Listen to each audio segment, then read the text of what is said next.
ഒരിക്കലും വിചാരിച്ചു മലയാളത്തിൽ നിൽക്കും. മലയാളത്തിൽ നല്ല ഭംഗിയല്ലേ കാണാൻ, നല്ല പ്ലംബി ആയിട്ടുള്ള നല്ല രസമാണ്. നയൻതാര ഇപ്പം വേറൊരു മുഖമാണ്. അന്ന് അങ്ങനല്ല, അവള് നല്ലൊരു സുന്ദരിയായിരുന്നു. ഇപ്പോഴും ആണ്, അങ്ങനെയല്ല. ഭയങ്കര ഫാൻസാണ് നയൻതാരയ്ക്കൊക്കെ. എൻ്റെ ഹസ്ബൻഡൊക്കെ ഭയങ്കര ഫാനാണ് നയൻതാരയാണ്. പക്ഷെ അന്ന് ഞാൻ വിചാരിച്ചു മലയാളത്തിൽ കുറേ നല്ല പടങ്ങൾ ചെയ്യും എന്നൊക്കെ വിചാരിച്ചു നിന്നാണ്. പക്ഷെ മലയാളത്തിന് നഷ്ടമായി പോയി. എത്ര ആയാലും എത്ര നമ്മൾ ഉയരങ്ങളിലല്ലേ നിൽക്കുന്നത്. ഈ നയൻതാരയുടെ കാര്യം പറഞ്ഞപ്പോൾ നമ്മൾ മഞ്ജു വാര്യരുടെ കാര്യം പറഞ്ഞു. അതായത് ചേച്ചിയുടെ ഫസ്റ്റ് ഫിലിം മഞ്ജു വാര്യരുടെ സെക്കൻഡ് ഫിലിം ആയിരുന്നു തൂവൽക്കൊട്ടാരം. ഇപ്പൊ നമ്മൾ സംസാരിക്കുമ്പോൾ മഞ്ജു വാര്യരുടെ സെക്കൻഡ് ഫിലിം ആണെന്ന് പറയുമ്പോൾ നമുക്ക് വിശ്വസിക്കാൻ പറ്റില്ല. കാരണം പുള്ളി ആ സിനിമയിൽ പെർഫോം ചെയ്തതൊക്കെ ഭയങ്കര കിടിലാണ്. പറയാൻ പറ്റില്ല, കവറിന്റെ രീതിയിലേ അല്ല. എന്തെങ്കിലും ചേച്ചി ഓർമ്മയുണ്ടോ പുള്ളിക്കാരി പെർഫോം ചെയ്യുന്നതോ അന്നത്തെ ഷൂട്ടിംഗ് ലൊക്കേഷനിൽ പെർഫോം ചെയ്യുന്നത്? അത് നോർമലി എനിക്ക് നോർമൽ അതാണ്. പക്ഷെ ഞാൻ കണ്ണ് തള്ളിയത് ഡാൻസ് പെർഫോമൻസിൽ. സൂന ചേച്ചിയും മഞ്ജുവും കൂടെ ഒരു കോമ്പറ്റീഷൻ മാതിരി ഒരു പാട്ടുണ്ട്. അതിലൊക്കെ സോങ്ങിലൊക്കെ ഞങ്ങളുണ്ട്. വെരി ഫസ്റ്റ് ആ കുട്ടി ഡാൻസ് ചെയ്യുന്നത് കാണുന്നത് ആ ഷൂട്ടിലാണ്. കലാമാസ്റ്റർ ആയിരുന്നു അതിന്റെ. എനിക്ക് അഭിനയിക്കാനൊക്കെ ഞാൻ മറന്നുപോയി. എൻ്റെ ക്ലോസ് ഒക്കെ വരുമ്പോഴത്തേക്കൊക്കെ ഞാൻ അങ്ങനെ അന്തം വിട്ടിങ്ങനെ, നമ്മളെല്ലാം ഇങ്ങനെ അന്തം വിട്ടിരിക്കുന്ന. കാരണം ഈ കുട്ടി ജയിക്കണമെന്നാണല്ലോ. ഞങ്ങൾ ഒരു കോമ്പറ്റീഷൻ അല്ലേ. അപ്പം ഞങ്ങളുടെ സെക്ഷനിലുള്ള ആള് നമ്മുടെ കൊട്ടാരത്തിലെ കുട്ടിയല്ലേ, കസിൻ അല്ലേ.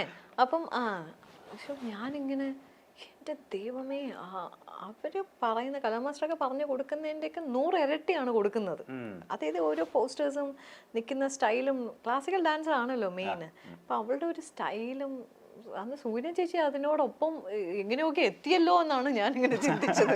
അതാണ് അവരും ഏതാണ്ട് അവരും ഡാൻസറാണ്. സോ ഇതൊരു വേറെ സ്റ്റൈൽ ഓഫ് ഇതായിരുന്നു. ഞാൻ ശരിക്കും മഞ്ജുൻ്റെ തൂവൽക്കൊട്ടാരത്തിൽ കണ്ണ് തള്ളിയത് ഇതാണ്. പെർഫോമൻസസ് വേറെ ഉണ്ട്, പക്ഷെ അത് നമ്മുടെ കോമ്പിനേഷൻ ഒന്നും ഉണ്ടായിരുന്നില്ല. അതുകൊണ്ട് തന്നെ എനിക്ക് പെർഫോമിങ് ഏതൊക്കെ ലെവലിൽ ഉണ്ടായിരുന്നു എന്ന് എനിക്ക് അറിയില്ല.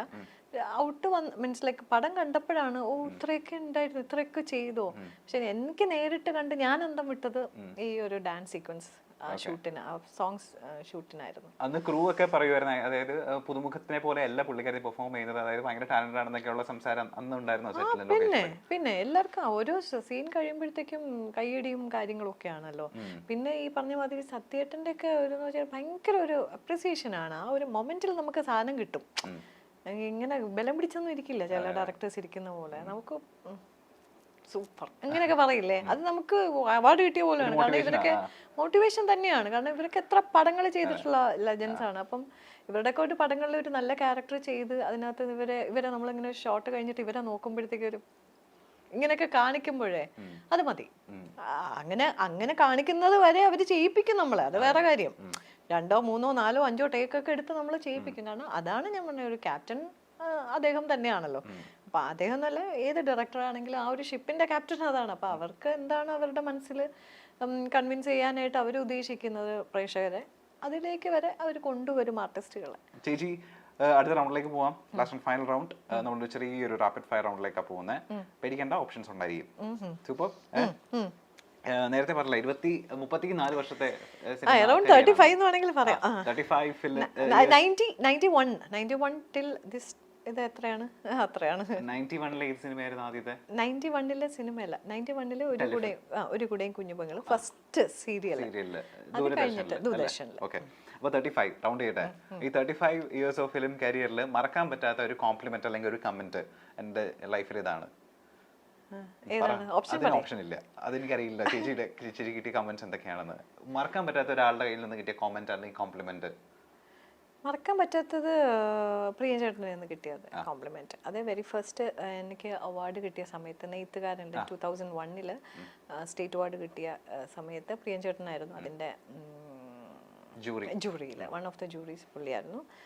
അപ്പോൾ അദ്ദേഹം വിളിച്ചിട്ട് എനിക്ക് അവാർഡ് തന്നതിന് ശേഷം, അവാർഡ് ഇൻ ദ സെൻസ് ഇത് ആയതിനു ശേഷം എന്നെ ഫോണിൽ വിളിച്ചിട്ട് എന്നെ അപ്രീഷിയേറ്റ് ചെയ്തതാണ്. എന്താ പറഞ്ഞത്? ഇത്രയും നാള് എവിടെയായിരുന്നു? ഇത്രയും നാള് എന്റെ വർക്കിലൊന്നും വർക്ക് ചെയ്യിക്കാൻ, അസോസിയേറ്റ് ചെയ്യിപ്പിക്കാൻ സാധിച്ചില്ല.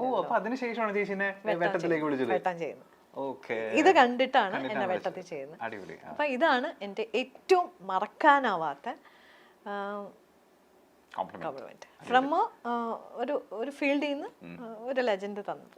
നെയ്ത്തുകാരിൽ നിന്ന് വെട്ടം, പിന്നെ വെട്ടത്തിൽ നിന്നാണ് നമ്മൾ ബോളിവുഡിലേക്ക് പോകുന്നത്. അപ്പൊ അല്ലേ? അതെ അതെ. ഓ, അടിപൊളി. ഓക്കെ, മലയാളം ഫിലിം സീരിയൽ ഇൻഡസ്ട്രിയിൽ ഈ ഒരു പെർട്ടിക്കുലർ കൾച്ചർ അല്ലെങ്കിൽ ഈ ഒരു പെർട്ടിക്കുലർ പ്രാക്ടീസിനോട് ഞാൻ വളരെയധികം എതിരാണ്. അങ്ങനെ എന്തെങ്കിലും ഉണ്ടോ? മലയാളം ഇൻഡസ്ട്രിയിലെ സീരിയലിലോ ഏതെങ്കിലും ഒരു എന്താ പറയുക, ഒരു പെർട്ടിക്കുലർ കൾച്ചറിനോട് അല്ലെങ്കിൽ പ്രാക്ടീസിനോട് ചേച്ചിക്ക് ഒട്ടും അക്സെപ്റ്റ് ചെയ്യാൻ പറ്റാത്ത അല്ലെങ്കിൽ അത് മാറണം എന്ന് വിചാരിക്കുന്ന എന്തെങ്കിലും കാര്യങ്ങൾ? മെയിൽ ഡോമിനൻ്റ് ആയിട്ടുള്ള ചില വിഷയങ്ങളൊക്കെ വരാറുണ്ടല്ലോ. For example?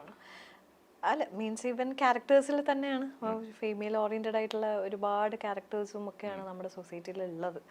പക്ഷേ എപ്പോഴും മെയിൽ ഡോമിനൻസിനും ഒരു മെയിൽ ആക്ടറിനും ഒരു ഹീറോ, ഒരു പവർസത്തിനൊക്കെയാണ് കൂടുതൽ ഇമ്പോർട്ടൻസ് മൂവീസിന് കൊടുക്കുക. അതിനെക്കാട്ടി പവറാണല്ലോ ലേഡീസിൻ്റെ സാധനങ്ങൾ. നമ്മുടെ ഫുൾ സൊസൈറ്റിയിൽ നടക്കുന്ന വളരെ ഹിഡൻ ആയിട്ടുള്ള ഒരുപാട് കഥകളുണ്ട് സ്ത്രീകൾക്ക് പറയാൻ. അപ്പം അത്തരം സംഭവങ്ങൾ സ്ത്രീയെ ഒരു ലക്ഷ്യമാക്കിക്കൊണ്ട് ആൾക്കാർ ആക്സെപ്റ്റ് ചെയ്യത്തില്ല. ആൾക്കാർ ജസ്റ്റ് ദേ ആർ ബിഹൈൻഡ് ഇങ്ങനെ ഒരു എന്താ പറയണ്ട ഒരു ഹീറോ ലെവൽ ഓഫ് ഇതല്ലാണ്. അതിനകത്ത് ഒരു ഫൈറ്റിലൊക്കെ നമുക്കൊന്നും ഒരിക്കലും ഒരു ഹീറോ ഒരു നോർമൽ റോഡിലൊക്കെ ഇത്തരം ജനങ്ങളെ ഫൈറ്റ് അടിച്ച് വീഴ്ത്തുകയും അങ്ങനെയൊക്കെ അതൊക്കെ സിനിമകളിൽ മാത്രം.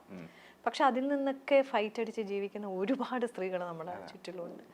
അത്തരം കുറേ അറിഞ്ഞുകൂടാത്ത അല്ലെങ്കിൽ ധാരാളം ആൾക്കാർ അറിയാൻ ആഗ്രഹിക്കുന്ന കുറേ ശക്തിപരമായിട്ടുള്ള സ്ത്രീ കഥാപാത്രങ്ങൾ നമ്മുടെ സൊസൈറ്റിക്കകത്ത് നമ്മൾ ഒന്നെല്ലാം മാറ്റി വെച്ചിട്ട് നോക്കിയാൽ നമുക്ക് കാണാൻ പറ്റും. അതിനെ ഇതിലേക്ക് സ്ക്രീനിലേക്ക് കൊണ്ടുവരിക, നമ്മളെ പോലെ എന്നല്ല ഞാൻ പറഞ്ഞത്, ശക്തിയേറിയ കഥാപാത്രങ്ങൾ ചെയ്യാൻ പ്രാപ്തരായിട്ടുള്ള ആർട്ടിസ്റ്റുകളെ വെച്ച് ചെയ്യിപ്പിക്കുക എന്നുള്ളത് അതിൻ്റെ ഒരു എനിക്ക് എപ്പോഴും അങ്ങനെ തോന്നിയിട്ടുണ്ട്. പടങ്ങൾ അവരിലേക്ക് മാത്രം ഒതുങ്ങി നിൽക്കുന്നു, ബാക്കി എല്ലാവരും actually for songs and all ഇങ്ങനെ ഒരു ചെറിയൊരു ഇങ്ങനെ നിന്നാൽ ഇങ്ങനെ നിൽക്കുന്ന സ്ത്രീ കഥാപാത്രങ്ങൾ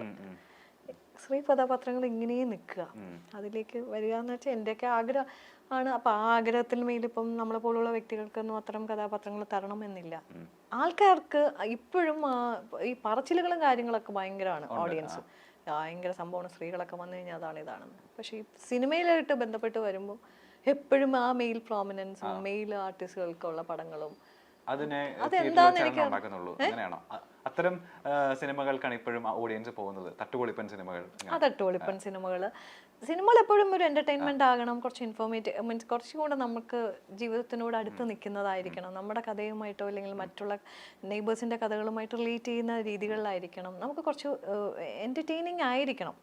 എല്ലാം തട്ടുപൊളിപ്പനായാലോ, എല്ലാ റോഡുകളിലുള്ള ഫൈറ്റ് ആയാലോ, നമ്മളിപ്പോൾ കുറേയൊക്കെ വളർന്നില്ലേ, നമ്മൾ പണ്ടത്തെ ഒരു സിനിമ സെറ്റപ്പിലല്ല നമ്മൾ നിൽക്കുന്നത്. അപ്പം അതിൽ നിന്നുകൊണ്ട് ഇത്തരം സ്ത്രീ കഥാപാത്രങ്ങളെയൊക്കെ കൊണ്ടുവരിക എന്നുള്ളത് ഭയങ്കര ഒരു വലിയ കാര്യമാണ്. അതിപ്പോൾ അത് ശരിക്കും പറഞ്ഞാൽ അതിനകത്ത് എന്താണ്, എനിക്ക് അതിൻ്റെ ടാക്ടിക് എന്താണെന്നൊന്നും എനിക്ക് പറയാൻ പറ്റില്ല. സിനിമയുടെ ടാക്ടിക്സ് ഡിഫറെൻ്റ് ആണ്.